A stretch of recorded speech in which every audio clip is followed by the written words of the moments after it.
What they have ingeniously done is placed the camera at the back of the spacecraft and centered the lens on a circular window in the foreground, outside of which it is completely filled with the Earth in low orbit. The circumference of the window then appears to be the diameter of the Earth at a distance, with the darkened walls of the spacecraft appearing to be the blackness of space around it. That is why they wanted the interior dark and blocked out the sun from entering through the other windows. Here you can see the extruded window, probably 2 inches thick at the bottom. This is because the Earth's shine is coming in at a downward angle.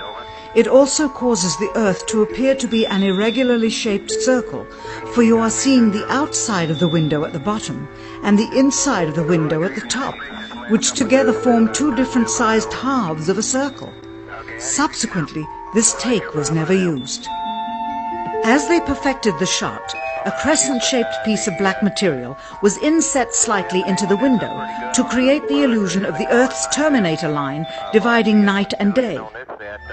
It is uncannily convincing.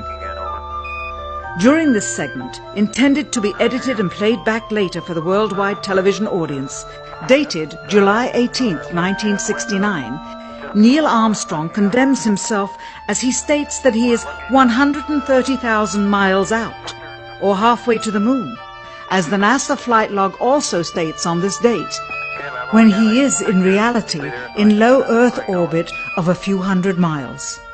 Roger, Houston, Apollo 11. Calling in from about 130,000 miles out.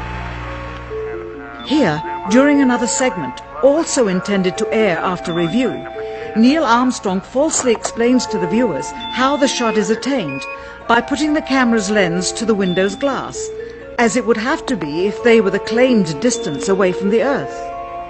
We only have one window that has a view of the Earth, and it's filled up with a TV camera. If the window was completely filled up with a TV camera, as he stated, then an astronaut's arm would not be able to get between the camera and the window, as it obviously does here in this outtake. South America becomes invisible just off beyond the Terminator or inside the shadow. You can also notice how the astronaut operating the camera reacted to the mistake by attempting to pan away from it. Blue cast. See white bands of major cloud formations across the Earth. This is a segment that they believed wasn't even being recorded, much less suitable for broadcast, for the lens was being zoomed out and the scene was being changed to that of an interior of the astronauts at work, and apparently the stop button popped back up on the recorder without notice.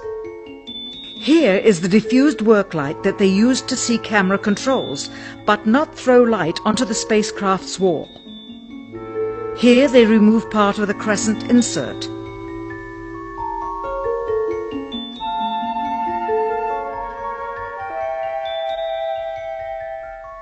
Finally, the iris is opened up and you can see the real location of the camera and the very bright and near Earth out the window.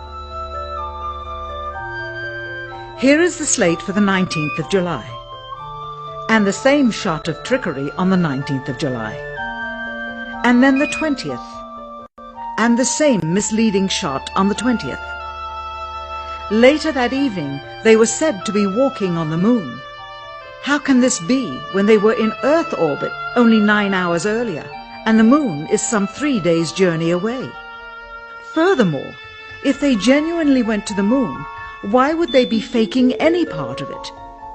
Why this trickery with the window? By faking being halfway to the moon, it becomes apparent that they did so because they could not even go halfway.